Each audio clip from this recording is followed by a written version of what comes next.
Welcome to once again friends in my channel Elixir Guidance. So today we will analyze all the 10 questions of English asked in ANM and GNM examination. ANM और GNM exam हुआ था कुछ दिन पहले 22 अगस्त को। इसी दिन WBCS preliminary exam भी हुआ था।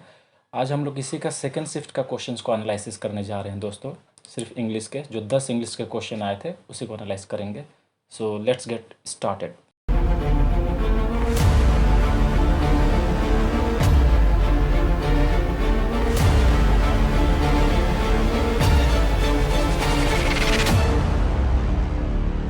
So this is the very first question number 46 second shift का इंग्लिश ग्रामर के ऊपर में क्वेश्चन है। एएनएम और जीएनएम का एग्जाम। ये देखिए, observe the two italicised words of the following two sentences and give your observation by choosing any options given below. Italicised words का मतलब क्या होता है दोस्तों? देखिए, जो भी वर्ड्स इस टेढ़ा करके लिखा गया होता है, जिस तरह से यहाँ पर देखिए सेंसर को लिखा गया, सभी सीधा सीधा है। यहाँ पर देखिए सेंसर को लिखा गया टेढ़ा करके, इसी को कहते हैं इटैलिसाइज्ड वर्ड, इटैलिक भी बोल सकते हैं। यहाँ पर दो स्टेटमेंट है, एक और दो। इनमें जो स्टेटमेंट है, इस सेंटेंस है, इसमें कुछ गलतियाँ हैं, उसको ढूंढना है। और अगर कोई गलती नहीं है तो इस चार ऑप्शंस में से, दिया हुआ ऑप्शंस में से चुनना है हमको। देखते हैं जो इटैलिसाइज्ड वर्ड है उसमें गलती है कि नहीं, ये देखना पड़ेगा हम लोगों को। ए वोट ऑफ सेंसर, यहाँ पर देखिए सेंसर, सेंसर का स्पेलिंग गलत है। यहाँ पर सेंसर का करेक्ट स्पेलिंग होता है CENSURE, ई होता है लास्ट में। अ वोट ऑफ सेंसर, जिसका मतलब होता है निंदा प्रस्ताव।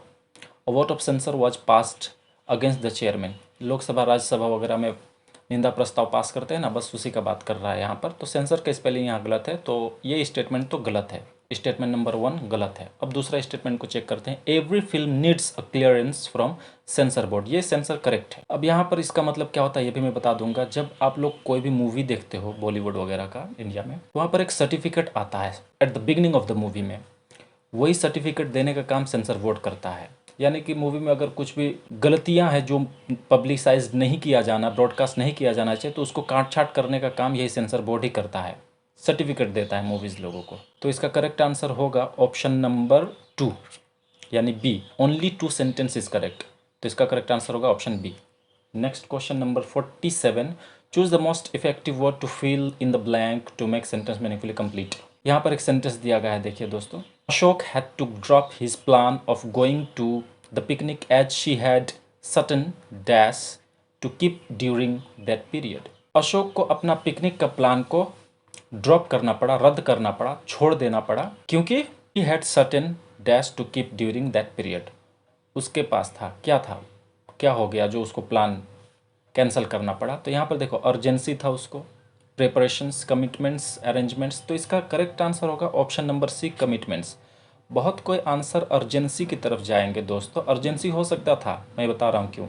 अगर यहाँ टू कीप नहीं रहता ना, या यहीं पर फुल स्टॉप लग जाता सर्टेन के बाद अर्जेंसी, तो अर्जेंसी भी करेक्ट आंसर हो जाता।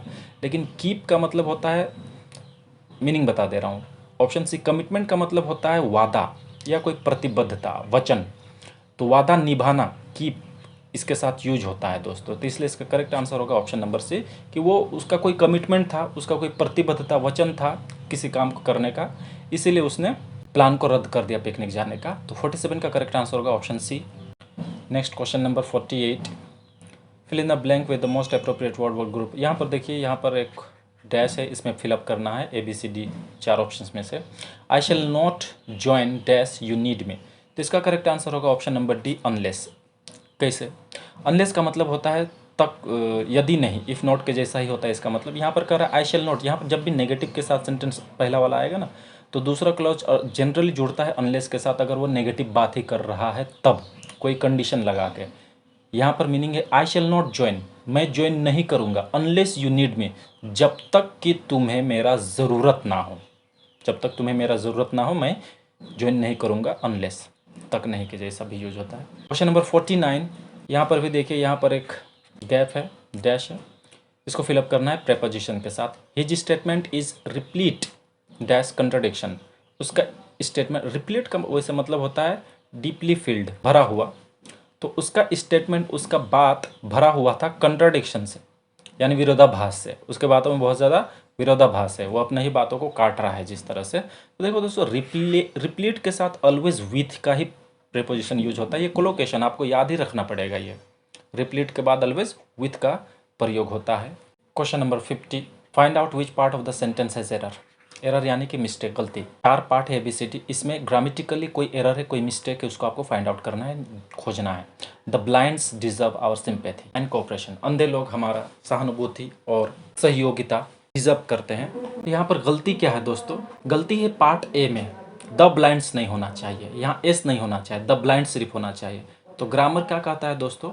ग्रामर के हिसाब से, एक हिसाब से देखने से तो ये करेक्ट है, प्लुरल है तो प्लुरल के साथ ये डिजर्व, ठीक है, प्लुरल वर्ब भी है। नहीं, जब भी कोई एडजेक्टिव, ब्लाइंड एक एडजेक्टिव है दोस्तों, जब भी कोई एडजेक्टिव को नाउन के तरह व्यवहार किया जाता है ना दोस्तों, ऑलवेज उसके आगे तरफ द लगेगा और उसमें एस नहीं बैठेगा और वो प्लुरल जैसा व्यवहार करेगा। जैसे कि द रिच, उसी तरह द पुअर, जैसे द पुअर आर ऑनेस्ट, गरीब लोग ऑनेस्ट होते हैं। अगर आप द नहीं लगाओगे ना, अगर आप द नहीं लगाओगे तो यहाँ पीपल लगाना पड़ेगा। द ऐसा blind people deserve our sympathy, ये करेक्ट होता। लेकिन चूंकि द लगाया गया है इसलिए यहाँ पर एस नहीं आना चाहिए और वो प्लुरल जैसा व्यवहार करेगा। Question number 51, choose the word which has nearly the same meaning. Same meaning यानी कि सिमिलर मीनिंग, एक तरह से सिनोनिम का, पर्यायवाची का बात कर रहा है। ऑब्लिगेटरी, ऑब्लिगेटरी का मतलब होता है बाध्यतामूलक या अनिवार्य, जिसको करना ही पड़ेगा, नेसेसरी। तो इसका सेम मीनिंग रखने वाला वर्ड कौन है? तो देखिए दोस्तों, ऑप्शन बी, रिक्वायर्ड। रिक्वायर्ड का मतलब क्या होता है? जो चाहिए ही चाहिए, नेसेसरी, इंपॉर्टेंट या अनिवार्यता। Question number 51, choose the word which is opposite in meaning. Fickle, fickle एक वर्ड दिया गया है, इसका ऑपोजिट मीनिंग आपको खोजना है। फिकल का मतलब होता है दोस्तों जो चेंज हो जाता है, चेंजेबल, चंचल जिसको बोलते हैं। तो जो चेंज नहीं होता है यानी कि जो स्थिर रहता है, ये option number C, constant. Constant मतलब जो बदलता नहीं है, एक ही जगह स्थिर रहता है। Question number 53, choose the word that can replace both the words in italics. Italics वही टेढ़ा वाला। In the 2 given sentences. यहाँ 2 सेंटेंस है, स्टेटमेंट नंबर 1, स्टेटमेंट नंबर 2। दोनों स्टेटमेंट में एक एक वर्ड इटैलिक है, यहाँ पर वॉइड है और यहाँ पर सिकली है। अब ऑप्शंस ABCD में हमको ऐसा ऑप्शन चुनना है जो इन दोनों वर्ड्स को रिप्लेस करेंगे, एक ही वर्ड, और वो करेक्ट हो जाएगा। तो वॉइड का मतलब होता है अमान्य। देखिए, the document was declared void, यानी कि जो दस्तावेज है, कागज है, डॉक्यूमेंट है, उसको वॉइड डिक्लेयर कर दिया गया, यानी कि अमान्य घोषित कर दिया गया, शून्य, जीरो, उसका वैल्यू कुछ नहीं है। अब यहाँ पर I felt pity for the sickly person, जो लोग बीमार है मैं उसके प्रति दया महसूस करता हूँ। तो ऐसा कौन सा वर्ड है जो दोनों में यूज होगा? यूजलेस। यूजलेस तो यहाँ से थोड़ा सा हो सकता है दोस्तों, स्टेटमेंट नंबर 1 में वॉइड के जगह कि the document was declared useless, document को यूजलेस डिक्लेयर कर दिया। लेकिन यूजलेस पर्सन के साथ सिकली के जगह में यूज नहीं कर सकते हैं कि मैं जो बेकार आदमी, यूजलेस पर्सन है, उसके लिए दया भाव महसूस करता हूँ। ये डिफेक्टिव भी नहीं होगा, इनवैलिड भी इसका करेक्ट आंसर होगा। इनवैलिड का मतलब होता है बीमार लोग, इंसान के लिए जब यूज होता है ना, बीमार लोगों के लिए, तो अपाहिज, अपंग या बीमार लोग, बहुत ज़्यादा बीमार लोग के लिए इनवैलिड यूज करते हैं। और वॉइड का मतलब भी होता है इनवैलिड, यानी जो वैलिड ना हो, अमान्य हो। तो 53 का करेक्ट आंसर होगा सी। वॉइड के जगह भी इनवैलिड करेक्ट है और सिकली के जगह भी इनवैलिड करेक्ट है। Question number 53, choose the word that can most appropriately replace the italicized words in the given sentence। फिर से italicized words है यहाँ पर, stories of old time gods and heroes। इसके जगह में, इस फ्रेज के जगह में, ग्रुप ऑफ वर्ड्स के जगह में कौन सा शब्द इस्तेमाल हम लोग करेंगे? स्टोरीज ऑफ ओल्ड टाइम, पुराने ज़माने का जो कहानियाँ हैं, उनके देवी देवता लोग और हीरोज लोग, उन लोगों के लिए क्या व्यवहार करते हैं? उनके लिए लीजेंड व्यवहार करते हैं दोस्तों। ओड एक प्रकार का पोएम है। एपिक भी, महाकाव्य को एपिक बोलते हैं, जैसे महाभारत है या होमर का इलियड है। या एलिगरी, एलिगरी भी एक प्रकार का पोएम है जो अंदरूनी अर्थ जिसका अलग होता है और दिखने में बाहर से कुछ और दिखता है पढ़ने में। तो लीजेंड इसका करेक्ट आंसर होगा। जैसे भगत सिंह को मान लेते हैं, ओल्ड टाइम, हमारे ओल्ड स्टोरी, इंडियन हिस्ट्री का हीरोज है वो लोग, भगत सिंह लोग, तो भगत सिंह को लीजेंड कहते हैं हम लोग, है ना। उसी तरह से बीवुल्फ, इंग्लिश ऑनर्स वाले पढ़े होंगे, वो एक बीवुल्फ का जो कैरेक्टर है वो लीजेंड कैरेक्टर है। Question number 55, choose the most effective word to fill in the blank to make the sentence meaningfully complete. यहाँ पर एक ब्लैंक है दोस्तों, इसमें से 4 ऑप्शंस में थे, हमको चूज करना है। Those who have well dash their transition from village life to city life have prospered. वह लोग जो विलेज लाइफ और सिटी लाइफ में ट्रांजिशन, बदलाव को क्या किए? मैनेज किए, टेकन किए, ट्राइड किए या फाइनलाइज्ड किए, वो प्रॉस्पर हुए, यानी उन्नति किए, विकास किए। तो मैनेज होगा इसका करेक्ट आंसर दोस्तों, क्योंकि जो लोग विलेज लाइफ और सिटी लाइफ के बदलाव को मैनेज कर लिए, किसी तरह नियंत्रण कर लिए। मैनेज का मतलब नियंत्रण करना या व्यवस्था करना, संभाल लिए, तो वो लोग प्रॉस्पर हुए, डेवलप किए। ये क्या आ गया दोस्तों, जनरल नॉलेज का कुछ क्वेश्चंस आ गया। वैसे तो मेरा काम था इंग्लिश का सिर्फ क्वेश्चंस को देखना। चलो क्वेश्चंस कुछ आ गया है तो इसको भी देख लेते हैं। जनरल नॉलेज में क्या क्वेश्चंस दिया था, when Alexander the great invaded India the dynasty which was ruling over entire north India was. जब अलेक्जेंडर इंडिया को इन्वेड किया था, आक्रमण किया था, अटैक किया था, उस वक्त पूरे नॉर्थ इंडिया पर कौन सा वंश शासन कर रहा था। ये एंशिएंट इंडियन हिस्ट्री का क्वेश्चन है दोस्तों, बड़ा फेमस क्वेश्चन है, बहुत सारे एग्जाम्स में पूछता है।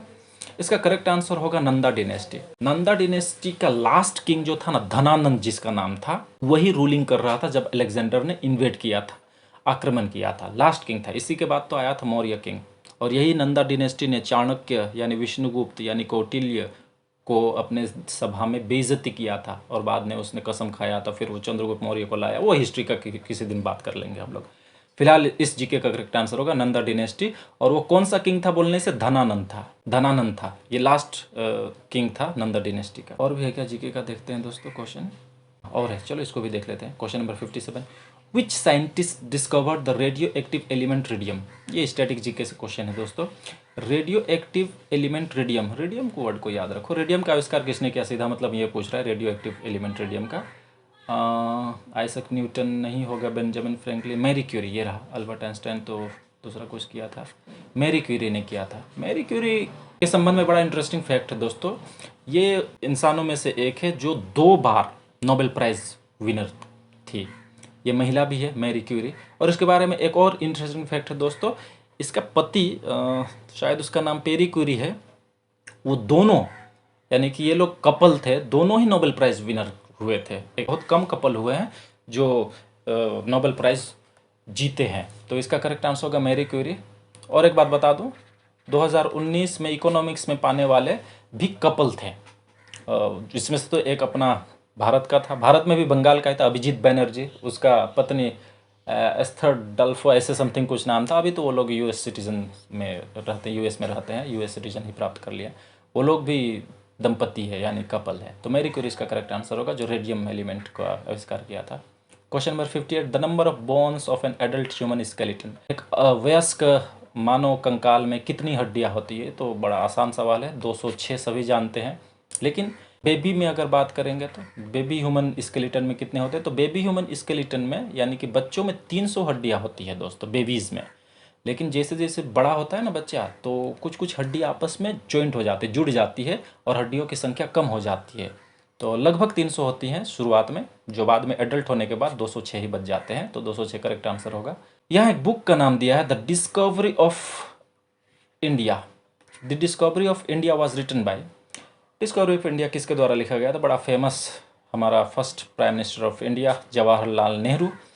महात्मा गांधी का भी एक बुक का नाम बहुत ज़बरदस्त एग्जाम में पूछा जाता है, my experiment with truth. Book का नाम है my experiment with truth. My experiment with truth book लिखा गया था महात्मा गांधी के द्वारा। ये मैं एक्स्ट्रा नॉलेज के लिए बता दिया। फिलहाल तो डिस्कवरी ऑफ इंडिया भारत एक खोज का लेखक था जवाहरलाल नेहरू जी। और भी कुछ क्वेश्चन है क्या, नहीं है दोस्तों। So thank you very much. कैसा लगा वीडियो आपको, और अगर आपको जीके का और क्वेश्चन चाहिए तो बोलिएगा, I will make the video. Thank you very much, take care of yourself, bye bye.